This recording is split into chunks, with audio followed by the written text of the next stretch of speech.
Greetings. So, I'm actually about to go get some exercise, and I felt like sitting down and doing a little reading before I left. So, here we are. So, let's just take a deep breath in through the nose here and out through the mouth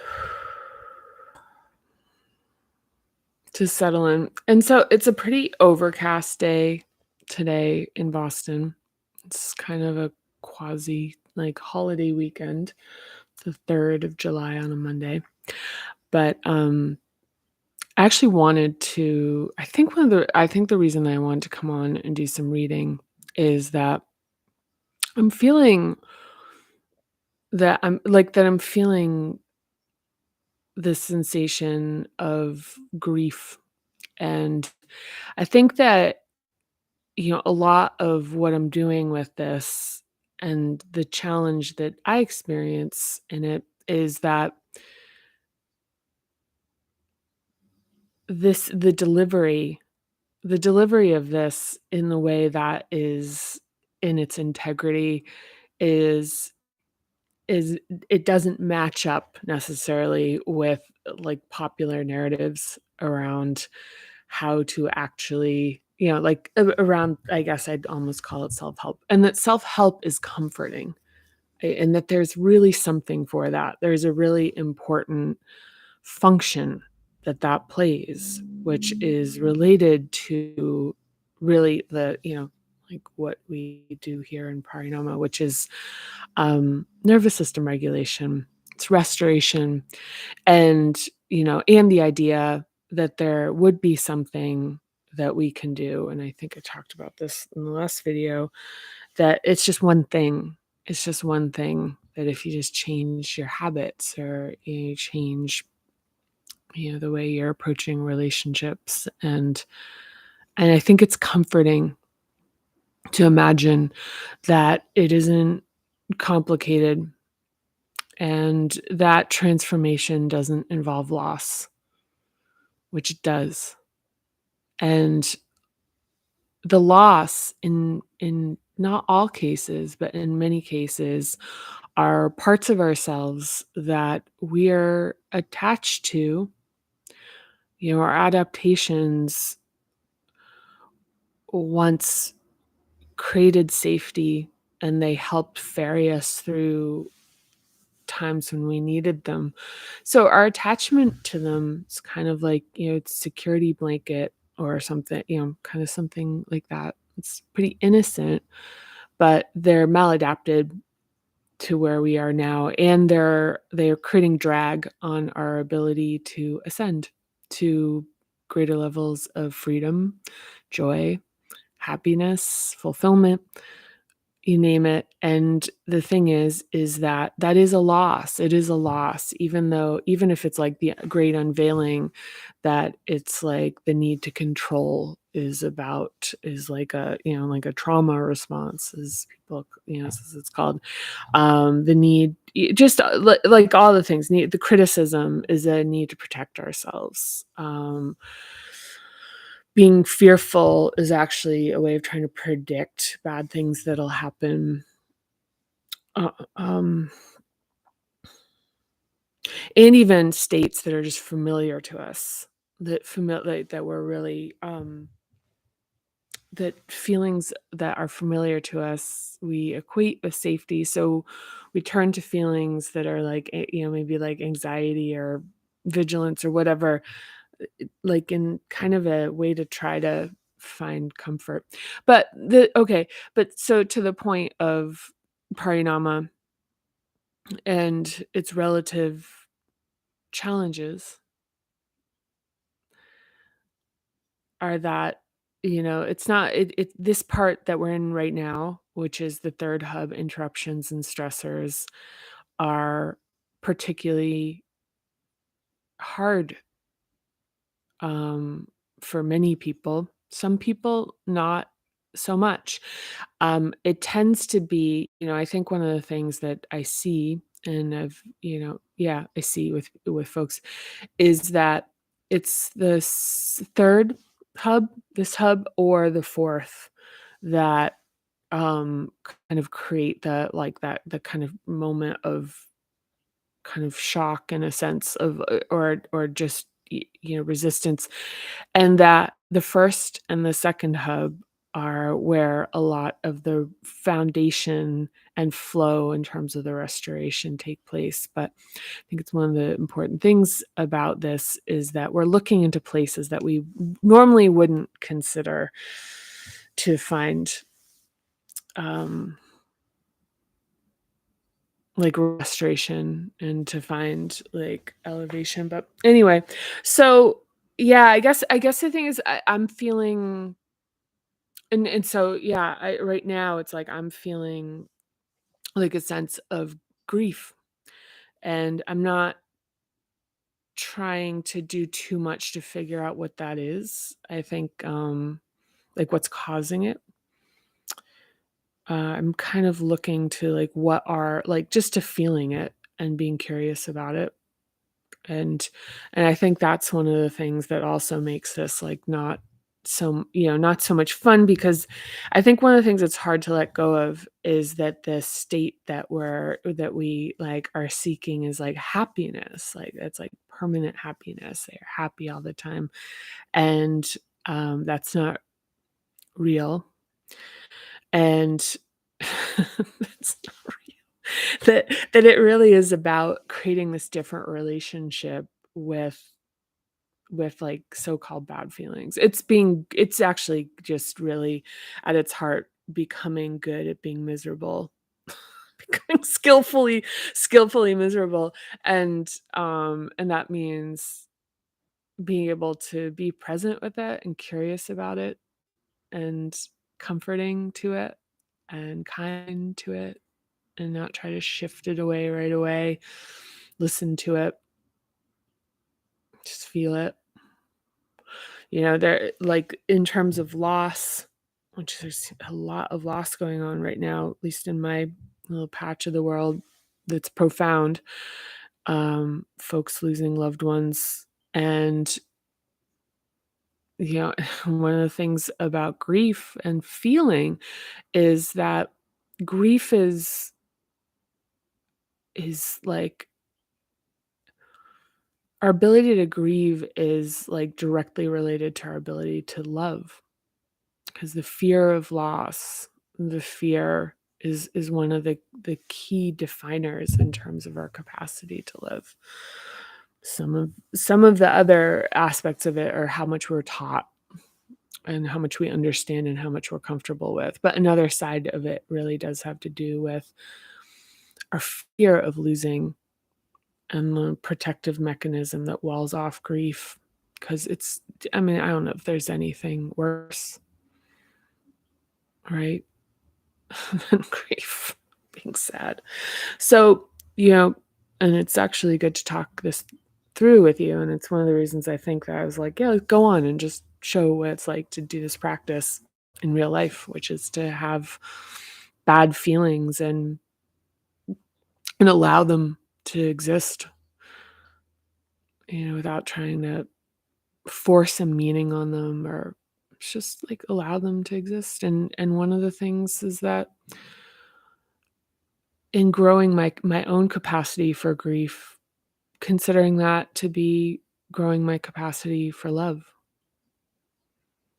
Because if you can handle grief, if you know it, if you know how to experience sad grief, loss, then can open ourselves up to greater abilities for love.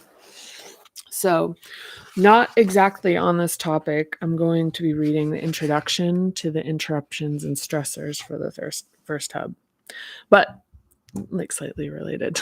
So, yeah. And also, yeah, here's the thing. I'm not really wearing no, yeah, just a little lip gloss, maybe a little mascara, but this is the face of someone who's about to go exercise. So there's that. So that might be kind of sad, to have to look at.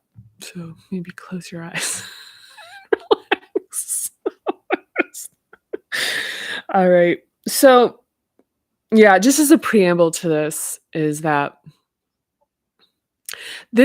so for me, these are particularly difficult, and I will also say, I'm not gonna talk that much more about it. I'm gonna read this.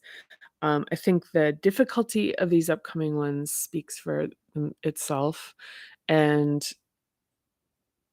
yeah, actually, it's, like, totally in here. Everything I'm just, like, scanning it, and I can see that everything I'm gonna say is in here, so I'm gonna cast my eyes downward as I read. I think I've sort of figured out a hack is to keep the microphone a little bit to the side. Maybe I could do some ASMR there, to give the visual that I'm reading, that I'm not just looking at my lap. Okay, so it makes me kind of dizzy when I'm looking back and forth, so there's that. It's weird too? I'm gonna call this out because it's funny that my face is a little bit red and my neck is a little bit white. Yeah. Okay. So third hub interruptions run the gamut from excessive and punishing authority to permissive lack of consequences and boundaries. As parents work through the hurts and wounding from their own childhoods, the pendular overcompensation of permissive parenting can occur. This can involve shielding children from struggle or allowing inconsiderate self expression without any consequences. If a child is praised for absolutely everything it does, while its parents fight with teachers and coaches who attempt to impose limits and restrictions, the child doesn't develop resilience and personal power. This child has no sense of agency, and advocacy is experienced as being done for them, not by them.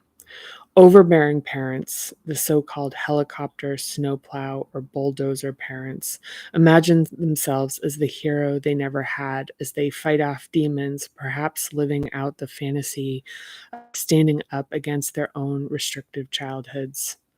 But this happens at the expense of their children developing self advocacy and personal empowerment.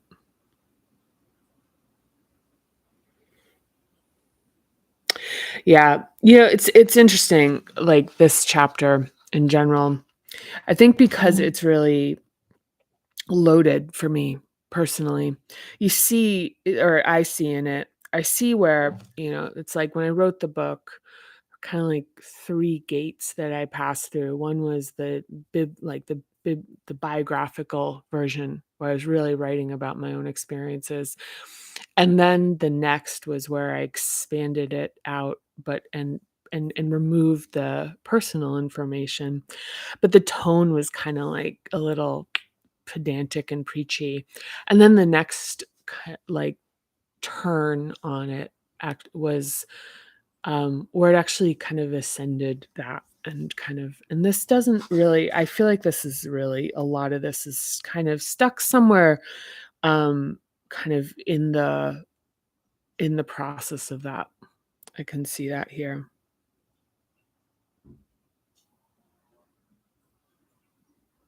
Yeah. Yeah. And I think a lot of that has to do with where how when I'm reading it, it really feels like either unfinished or that there's a bit of like an accusation in it, and that this has that to me.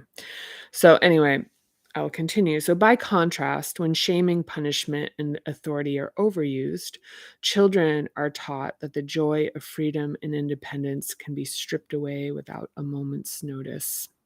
Children learn to determine their next move by waiting for a nod of permission, external approval. If a child is shamed for behavior that's developmentally appropriate, it doesn't know how to avoid punishment. A race to become perfect enough to be beyond punishment begins before the child knows their winning is impossible. Understandably, hypervigilance around being perfect, virtuous, and obedient becomes a defensive adaptation strategy when parents, teachers, and other authority figures require obedience and overuse punishment and shame to force behaviors that can only be learned as a fear reflex. This can all happen before the prefrontal cortex is developmentally capable of reason, memory, and learning required to understand advanced behavior modification. It's heavy. It's heavy. Woo. A child's dislocation an interruption of personal power is almost always related to early life within the home, but school, sports, and religious groups can also contribute. For some parents, working through their own hardships may drive the requirement that their children be easier to manage, more respectful, and more rewarding for them. The age at which a toddler becomes willful is often a dramatic shift for parents from the challenges of caring for a helpless little being so contained. Oh, helpless little being to contain. Okay, I'm going to reread this. The age at which a toddler becomes willful is often a dramatic shift for parents from the challenges of caring for a helpless little being to containing a small tornado. Yeah, I think one of the things that is, I guess I'll use the word sad because I'm like feeling sad right now. Um, there's is I think one of the things that's sad about this is that so in, Parinama Beginner School, we talked about an emotional budget, an energetic budget, and what defines that, how much we have to begin with, how much so what we regulate around is, from person to person varies, which is seems like another thing, like another thing that is, isn't particularly just is that, some folks who have not had their nervous systems impacted in, through life, might have more patience. So, or, able to stay kind of, relatively, I guess, like, copacetic or whatever, for a longer period of time. And that this kind of passing down of parents who are already like working, people call it a short fuse, like with a limited budget because of their own limited capabilities and their own needs. Because the thing is with maturity for a parent, as it's often called, but, I mean, I guess, which is kind of what it is, but it's, a compassionate notion is that it's like, it's like the difficulty of managing a child who's experimenting with their will is something that is,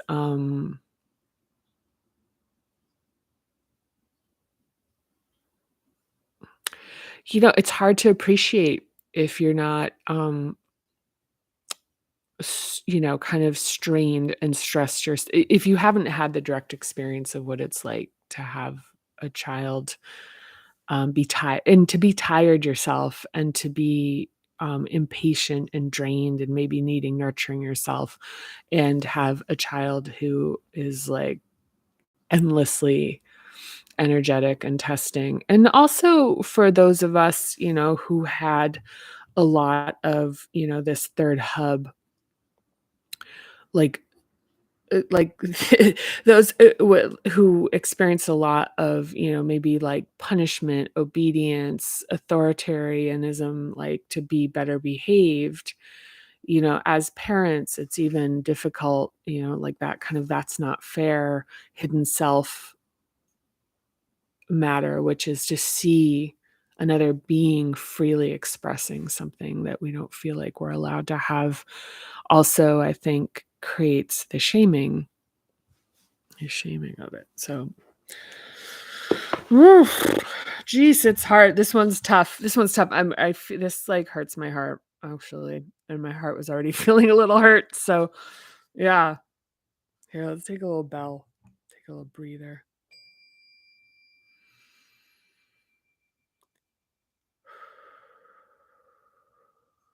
We got this. You got this. Let's go. Let's do it. Okay.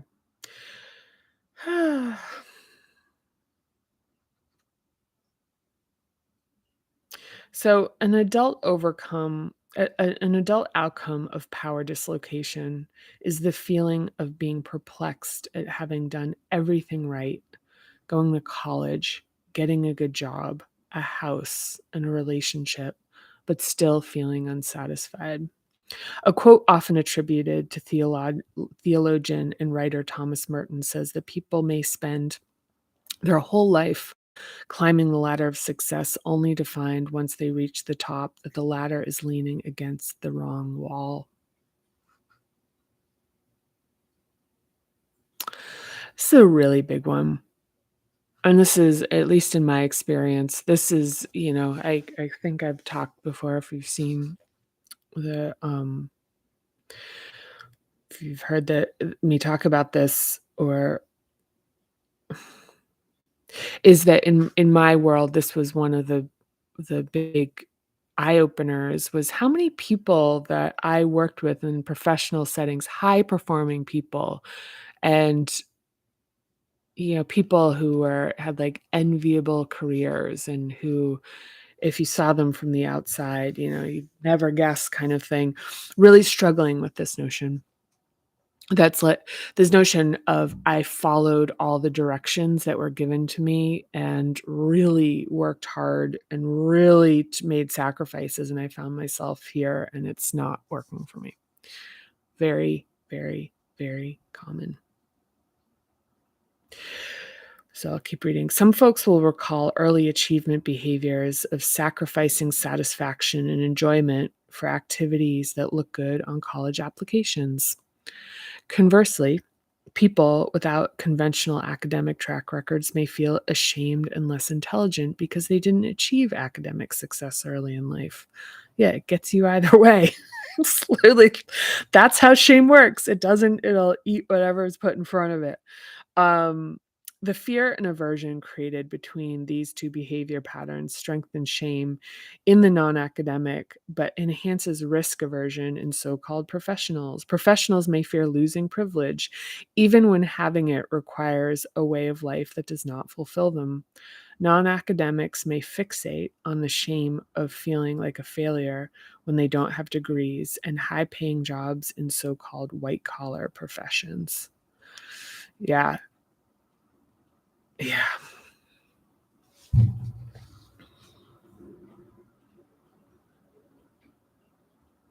Yeah, I mean, you can really see how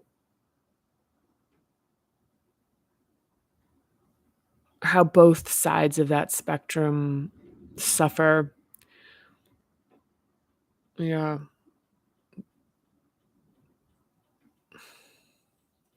So adaptations resulting from early interruptions are often mistaken as identity and personality because they're so deeply familiar to us. They're all we can remember.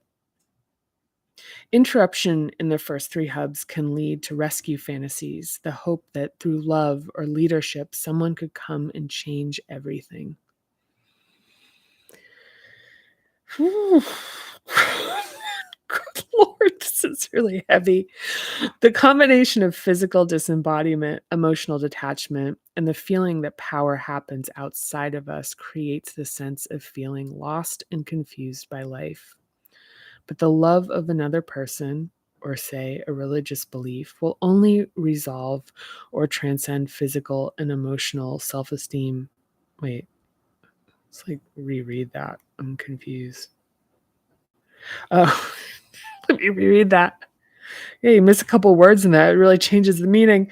But the love of another person, or say a religious belief, will not resolve or transcend physical, emotional, self-esteem, and or confidence struggles. This work is our own.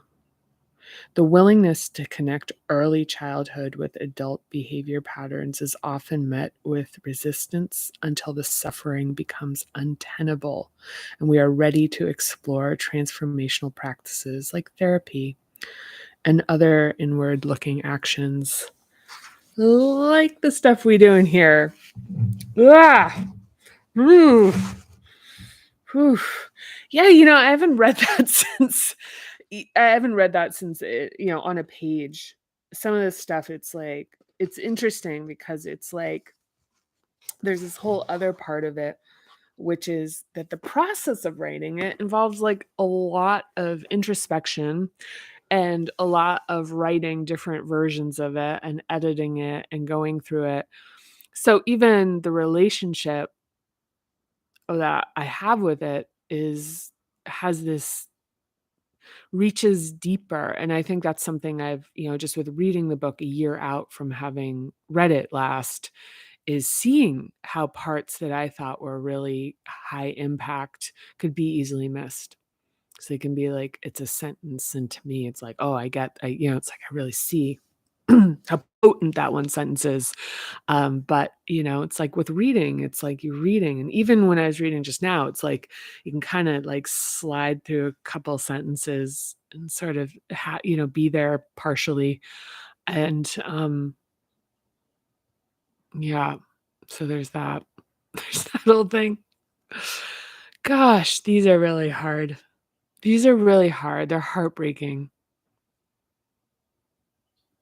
It's sad. Yeah, and some of the sadness, it's like the more that our love for ourselves deepens, the more the sadness of the sadness and the grief about being sad that that happened to somebody that you love deeply yourself, and the detachment from that, of knowing that that love is there and it always has been. Like, that love is the greatest love of all, as Whitney Houston says, the depth of that love and the separation from it is a big part of what we, doing this type of challenging work recovers. And so, yeah. Yeah, and one of the things that I've experienced as challenging with this is that by softening and disintegrating certain adaptations, that I have to find new ways to do things, because the ways that I did things that were self-punishing, that drove results, made me really effective at achievements, certain achievements, is that it's a concession I'm not willing to make anymore. And so I'm not willing, yeah, the lack of willingness to like harm myself and be unkind to myself. And it might sound like, I would the like an earlier version of myself would have heard that and run for the hills, because I would have considered that to be some of these things to be my like absolute advantages in life. My ability, like certain things about like my ability to like work against myself, like where I'd find the motivation. Um, and that what comes instead is profoundly better. And as anybody who creates understands this, which is in any creation, in business, in art, in writing, it's like there's this hose that's like this connection to creativity, the connection to like like the ideas and the inspiration and the energy, even like the energized, inspired ideas that come through. And that the adaptations actually are almost like they like crimp the hose. And part of their narrative is that they're the thing that make things work. It's like, yeah, well, if you lose this, you're not going to be able to get anything done. You know, you know, because at one point that was probably true. That it's just, as an adaptation being a mechanism to survive a difficult circumstance, that's just, I think it's like holding an older narrative. It's like, and so what we're doing now is like it's loosening the slack around that. It's like loosening. It's like the hairball. We're kind of like teasing that open and giving it a little bit of relief. Because I'd like to believe that these adaptations are tired. Because they do fall away. They do fall away.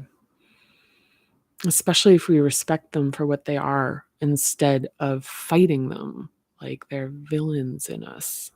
They're the problems about who we are. That's not been my experience, and hopefully it will not be yours. So, anyway, I'll do a little ASMR. I'm not good at it. Tappity tap, tap, tap, tap. All right. So, I'm going to go exercise. This has actually helped me. So, thank you. This is, yeah. Yeah. I see why I felt like called to do this. And, so please, any comments are welcomed. I love hearing from you, Mira. Anyone else wants to say anything? All comments I'll answer. Yeah. And and I'm sending you a lot of love and appreciation. Thank you for watching. And yeah, thank you for watching. And I can't wait to share this with you next time. And it's also really interesting to me imagining that, like, as far as time is concerned, like, when you're watching this relative to when I'm doing this, that we're actually, feels. Anyway, I'm not going to go down that rabbit hole. Thanks so much. I'll see you soon, and I appreciate you. Bye.